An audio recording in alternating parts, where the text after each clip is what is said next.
Hi, I'm B for Next Mechanics. On today's video, we're going to be making 3D printed Doomguy.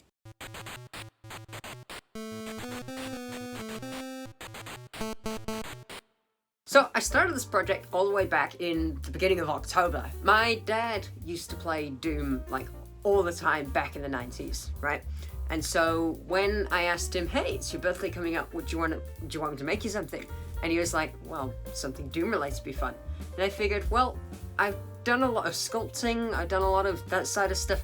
What if I tried doing some 3D printed stuff? 3D printing is something that I've dabbled in before quite a lot, the previous year before I started the channel.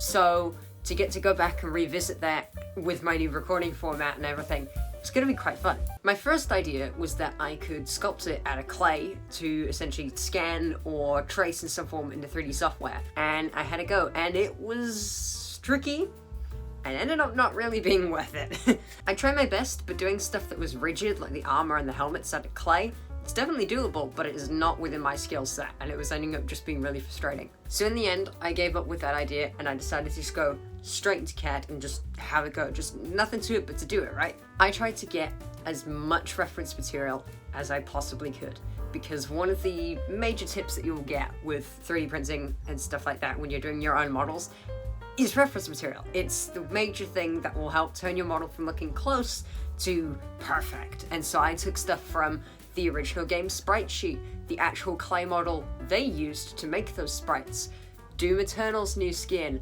all the stuff like that.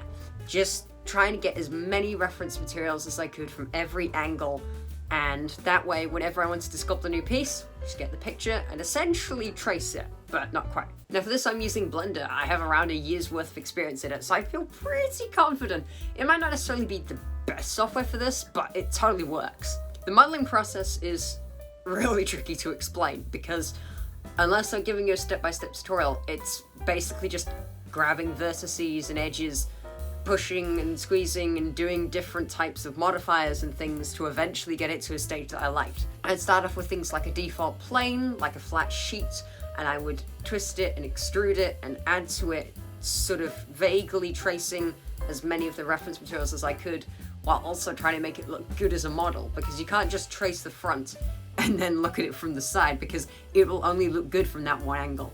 So it was a lot of trying to find the balance. Now I didn't have a huge deadline, I had like maybe 2 weeks, so I decided to focus on just the helmet, because I'd severely underestimated how big of a task this was going to be.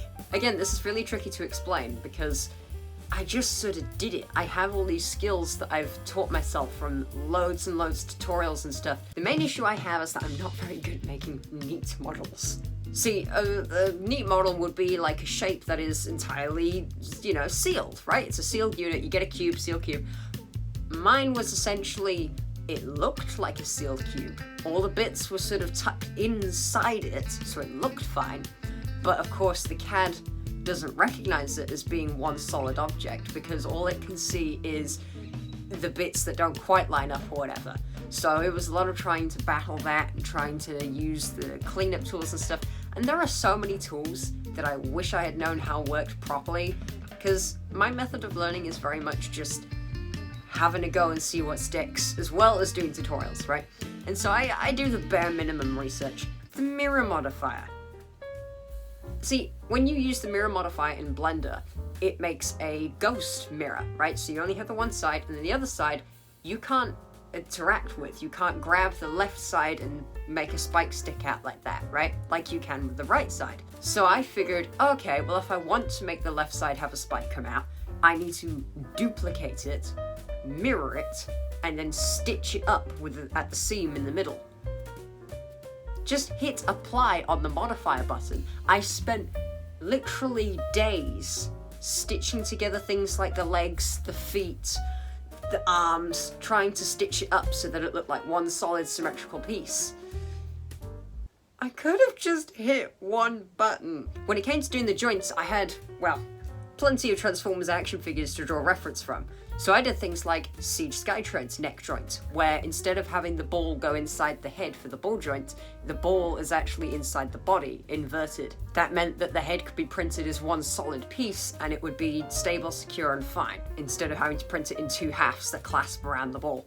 Instead, the body would clasp, and that was actually better, because that meant when I did things like swivels for his shoulders, they could also be part of the same clasping bit, so it would all just sandwich together nicely. I also copied other things like Power the Prime's Orion Pax's double elbows, doing that sort of in-between piece of the upper arm and lower arm, meaning that he has a double joint so he can get quite deep bends. We got him to a stage where I was happy to send it off for printing, and I did it at my local makerspace, The Hive, which is the same place where I did the laser cut chest in my first ever proper video. I sent it over email, and they were like, yeah, sure, we'll get it printed sometime next week, it should be all done. Week goes by, I've heard nothing. I give them a poke, is everything doing okay? Still nothing. I go in to have a look and see, hey, is everything alright? Do I need to resend the file or anything? They haven't printed it for a very glaring reason. The file's a mess. So it's totally usable, right? Like, the file has sent it properly, except the file size is massive, alright? It is unnecessarily big, so it's not really wanting to be loaded by their software properly, okay? So, alright. Fine, I'll tell you what we can do. We can try it in different softwares. Nope, that one's crashed. Nope, that one's crashed. Alright, what if we do it a really jank way where we duplicate the huge file, delete half of the model, and delete the other half on the duplicated file, and import them together, so it's essentially doing it in two chunks. Okay, it's managed to handle two chunks a bit nicer, but for some reason, you remember all that saying, me not doing a neat model and it not being sealed?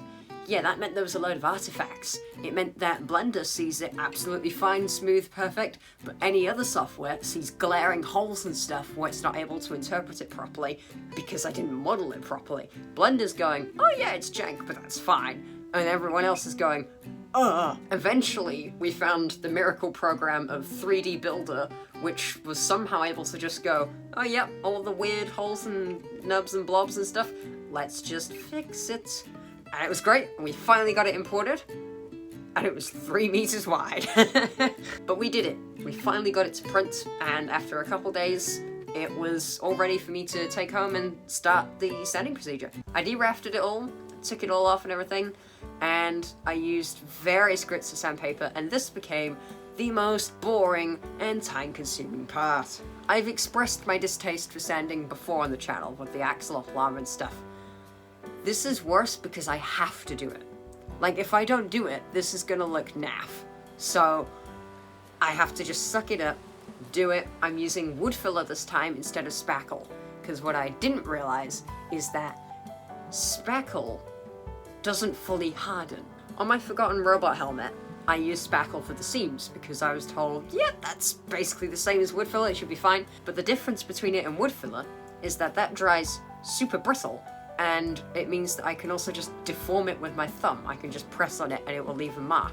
I've tried on him on little spots at the back where you don't see it, and yeah, it's still not fully hardened after like 4 months. So for a 3D printed action figure that's going to be moved a lot as the joints are being messed around with or whatever for pictures and stuff, it needs to be able to not squish. So I tried out wood filler for the first time, and it's everything I ever wanted in a filler.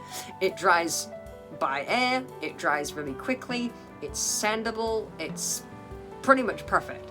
I should have sanded it more. I spent about 3 weeks on and off sanding, so that was quite a lot of time, and I got bored with it. I got to a point where I was like, you know what, it's good enough, it's done. So once I'd sanded it enough, it was time for painting, and I made sure I did a coat of primer because otherwise the paint's not going to stick. I did this on a foam block with them all hot glued to matchsticks, so that way I could make sure to actually get them all around properly instead of just the tops or anything.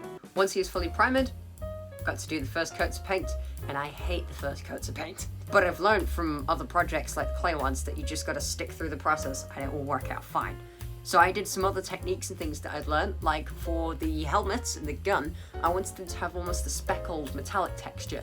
So to do that, off of my Forgotten Robot once again, I would do a base coat of black, and then I would sponge the silver on really, really finely, making sure I sort of push it in, so that way the blobs of silver would be kind of speckled and far out and show some of the black underneath, giving it just a fun texture. I also made sure I did 2 coats because too much black was showing through and it didn't look quite right.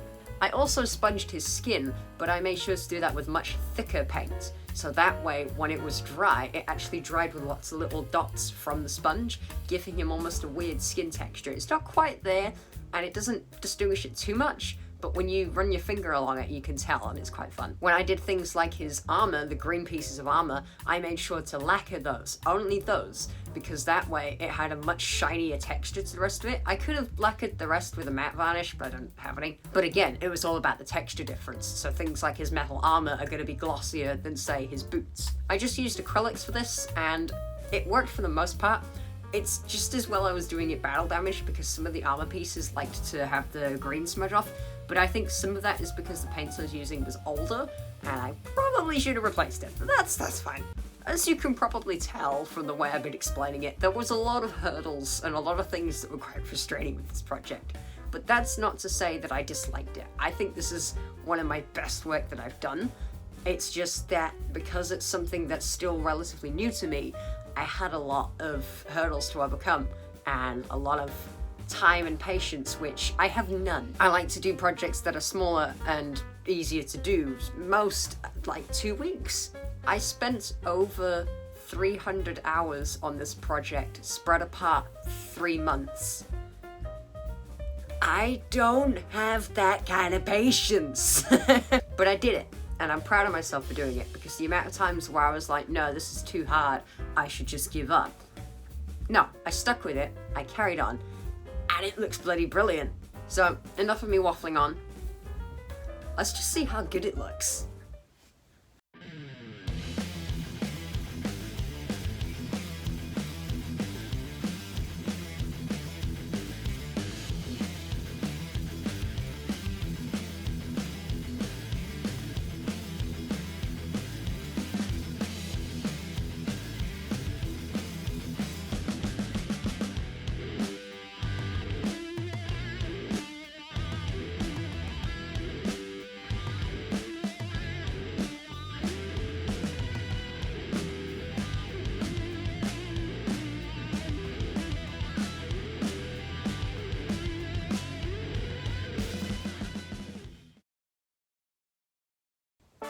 It didn't turn out too bad, right? I'm really chuffed with the fact that all the joints, despite some of them breaking and I had to replace with matchsticks and glue certain bits or whatever, they still worked. I was still able to get some really cool pictures and photos out of that. There's just so many cool details and stuff that was really fun to try and learn. Like I 3D printed mushroom pegs.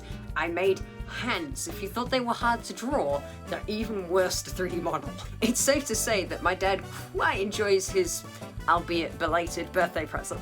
And I hope you enjoyed the video as well. I'm gonna be back at it soon, so make sure to stay tuned. Catch you next time. Farewell!